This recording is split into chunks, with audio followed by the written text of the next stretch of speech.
My friends, today I want to address myself to what I see as a prevalent mood in our modern world. And I would use such adjectives like frightened, disappointed, disillusioned, skeptical, cynical.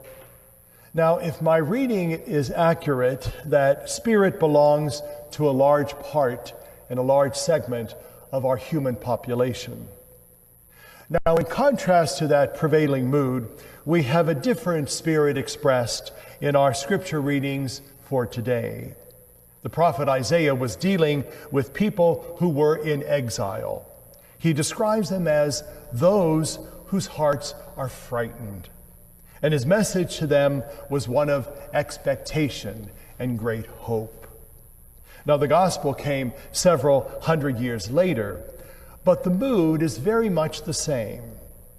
Jesus healed a person who was deaf and who had a speech impediment. And the people who witnessed the miracle were thrilled beyond all measure. St. Mark said, their amazement went beyond all bounds. Now, to be perfectly frank, you and I have difficulty relating to the readings such as this. Not many of us expect to have streams of water burst forth in the desert. And not many of us believes that a miracle of physical healing is going to take place here and now in your life or my life. The real truth is that many of us don't believe in miracles today. It's really tragic, because if there's anything that our modern world needs, it's a few miracles. Now, for one thing, it would really change our attitude toward human possibilities and what is likely to happen tomorrow.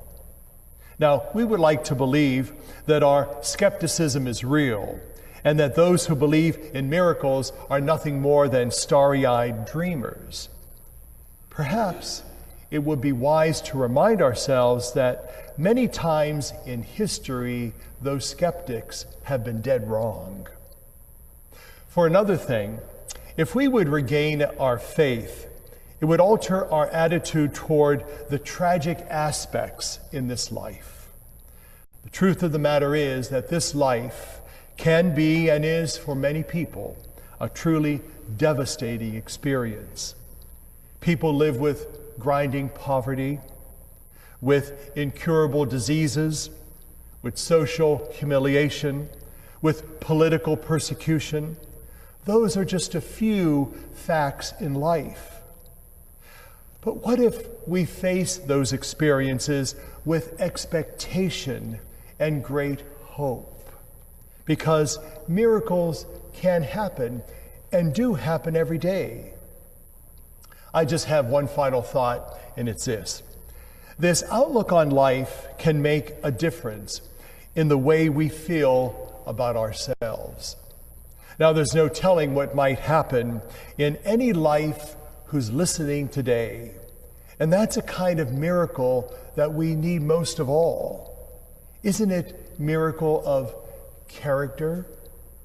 The power of Christ to put a person back on their feet, to give them the strength to face up to life no matter what life deals them, is even more amazing than opening the eyes of the blind or the ears of the deaf. If those kinds of transformations take place in any life, it is the greatest miracle of all. The days of miracles are still with us. Our lives are not meaningless riddles or dead-end streets. Miraculous changes are still possible, even for you and for me.